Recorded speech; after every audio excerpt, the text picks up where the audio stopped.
Honor. Ms. Kavanaugh, you and your mother are appearing in court today to prove paternity of your 3-week-old son, Malcolm. Yes, Your Honor. Now, you claim his biological father is Mr. Bowles. Yes, Your Honor. Even though you admit to being in man, Mr. McElliott, during the window of conception. Yes, Your Honor. Now, he's waiting outside of the courtroom, and he'll be joining us shortly. Mr. Bowles, you've never met baby Malcolm. No, I haven't. But you say you're sure you're not his biological father. I'm positive I'm not. So, Ms. Kavanaugh, I have to ask you, why are you sure Mr. Bowles is Malcolm's father? Your Honor, I believe Mr. Bowles is my son's father. Even though we wasn't in a committed relationship, we had frequently. And he has not been around. He doesn't ask about my son. He probably didn't even know my son's name was Malcolm until now. And I'm just ready to prove that he is the father because my son doesn't have a voice, so I'm his voice. There's one other person in question, and was only once, and with Mr. Bowles. Well, ma'am, you seem to know more about it than she does, Yeah, so let me bring you on in here. Yeah. So you are Ms. I'm her Kavanaugh, mother. you're her mom. And I'm a good mother, and we have a close relationship, and she tells me everything. That's great. I'm glad that you all are close. And now, Mr. Bowles, you say you seem to be certain that he's not. And if you've never had contact or you're not involved with the child. That's because when we first met the first night, we had within like 20 minutes of being in her house. It wasn't within 20 minutes with him on the first night. Doesn't mean I have everybody on the first night. I actually cared for him and had feelings for him. We actually talked for a couple years on Facebook before I even met him. So we had some type of connection. It wasn't just he came over one night and just. I feel like, Your Honor, that he is just trying to justify the reason why he believes he is not the father. All right, so now you find out you're pregnant. Yes. When you find out, who do you tell? Your Honor, I told him. I told Mr. Bowles because that's who I believed was the father. It was the right date, right conception time. But I did have one encounter with Mr. McElliott, and it was only because I wanted to be in a serious relationship with Mr. Bowles. And I felt like he didn't respect me and didn't care about my feelings. So yes, I did have one with Mr. McElliott, but I felt like I wanted to do that to make him jealous because I want him to see that somebody else wants me and maybe he would want me, which is a very immature and childish way of thinking. I now know that because it didn't work at all. I told both of them at the time that I found out that I was pregnant. I told both of them. Well, I'm glad you understand the error of your ways because now you know. It takes a lot of. This is why we're standing here today. You know, Mr. Bowles, I'm trying to understand your doubt fully. And also before she got pregnant, she actually lied about being pregnant maybe like some weeks before. She lied about it. That is true. The way that I found out that I was truly pregnant with my son is because I was very childish when I was talking to Mr. Bowles. Like, I really cared about him and I desperately wanted him to care about me because we were basically every other night, if not every night, he was coming to my house. Like, he lived about 30 minutes away, worked about 30 minutes away, was always coming to see me. He gave me the wrong impression, really. So when I did childishly try to fake a pregnancy test, I went to the store, got a pregnancy test, was going to take 2 negatives, turn it into a positive. And when, yes. Take 2 negatives and turn it into a positive. Yes, crack them open and turn them into a positive. Oh, and put 2 of the lines together. So you had a plan to pretend you were pregnant in order to keep him. And then what happened? Well, I took both of the tests, Your Honor, and I went to go eat, and I came back and they were both positive. Wow. No cut and paste necessary. No, yeah, it was very shocking. Like, when I was pretending to be pregnant or trying to be pregnant, I don't think I understand fully the responsibility that I do now. Yes, so because it's a lot of responsibility, yes, isn't it? It's hard. And I'm very proud of her. She's really stepped up.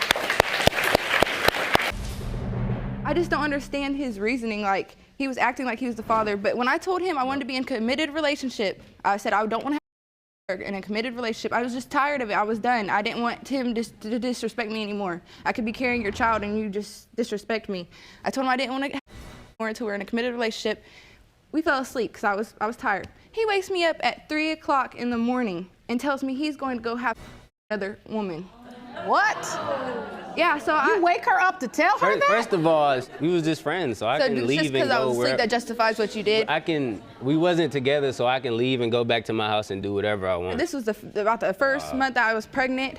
And yes, I did chase him out of my house because I don't see why you would disrespect a woman that may be carrying your child like that. Any woman. Any woman. And that's the last time I talked to him or Ms. seen him. Kavanaugh, do you want to be with him so desperately that you just want him to be the father? Or do you truly believe in your heart he is your child's father? Your Honor. Because there's a difference. Yeah, it's a little bit of both. Like, I do still kind of have feelings for Mr. Bowles, and I don't really know why. With Mr. McElliott, he actually told me he didn't want to do a DNA test, and he would actually sign the birth certificate and didn't care if he was the father and wanted to be with me. Even if he did that, I would still want my son to know who his true blood father is because everybody deserves to know. That's right. You know what? I think it's time we meet Mr. McElliott. Jerome, will you please escort him in? Hello, sir. Good afternoon, ma'am. State your name for the court. Philip McElliott. Mr. McElliott, thank you for joining us today. Yes. Please describe your relationship with Ms. Kavanaugh. My relationship with Ms. Kavanaugh, I would say, is a very special one. Me and her, we met. I got her number. I called her that evening, offered her for a movie. We hooked up and went out to eat or something like that. But ever since. So you took her on dates and courted her and treated her like a lady should be treated? Always. Good. So at some point, she found out she was pregnant and she says that she told Mr. Bowles. How did you find out? She sent me a picture of an ultrasound. So as you look at Malcolm, who do you think he looks like? I want to say Mr. Bowles, but you can't always go on looks. But I just have I have a feeling. I would, honestly, Your Honor, I would be very pleased and very happy if it was Mr. McElliott's because he would be a good father. But I just don't know. Do you feel like he looks like you or your mother? I would say no. How about you, Mr. Bowles? When you look at the picture of this handsome little fellow, do you see yourself? I don't think so. All right. So she said you agreed to sign the birth certificate. I did. The stress was starting to get on me a little heavy, and I was certain that it was getting on her probably more. So I had came up with an ultimatum that I would sign the birth certificate, I would be the father of the child, and we would just scratch the DNA test and everything. I'll just pick up and we'll be a family. When you say the stress was weighing on you and it was weighing on her, was that the stress of you knowing that you may or may not be the father because you knew that it was a possibility that Mr. Bowles could be the father? Yes, I would say. She was honest with you about that. To a certain extent, but it was enough. Have you met Malcolm and established a relationship? No, You have not. I'm not. So what happened to the plan? Somewhere along the line, things started to get a little bit off track. But I believe that one thing that me and her had in common was the intention to really find out if I was the father or not, or the same thing with Mr. Bowles here. But I believe there was a third party or something that was included in this. Yes. Okay. That's true, Your Honor. Oh, nah, it's true. That's true, Your A Honor. third party? Yes, Your Honor. Please elaborate on the third party. It was a very drunken night, and it was a one-night stand. Do you remember whether you used? No. That's why I think it may be another person, but I'm not quite sure. That's something I don't understand, though. Men like yours have. I'm not. It's referring not to you. right for anybody. Yeah, but when it does it, it's like, whoa, whoa. Well, what about them? Like, it makes no sense, and it's not. It wasn't right for her to do it. But I just don't understand why people can Well, since we want to go to school, let me take you there. Let's go. This is the difference. This is the difference. And I want you to understand that. Because a lot of women feel like they want to compete with a man. And however, when you understand the basic biological facts, you get the difference. We, women, bear the children, meaning they can orbit in uncertainty indefinitely, not knowing whether or not they're the father, when we know for certain we're the mothers. Yes. And we are responsible. And that's the difference we have to teach our young girls. Do you understand? I am a woman as well. We have responsibilities to a child. Until we figure out who their father is, the child still's got to eat. That's the difference, and that is what we need to tell our young girls so we are empowered to know the difference. It's not a game. This is about a person. Your daughter learned was a very valuable lesson. A, pick and choose very wisely. And look, you cannot make a man love you by trying to have his baby or trick him into having his baby. And I never said that she could. No. It's true. Look, these aren't lessons just your daughter has to learn. These are lessons all women had to learn. I had to learn it. A lot of women in this courtroom had to learn it. Your Honor, You got to respect yourself enough to know.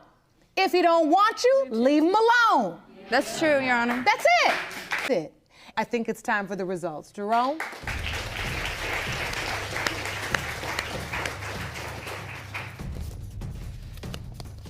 These results were prepared by DNA Diagnostics, and they read as follows.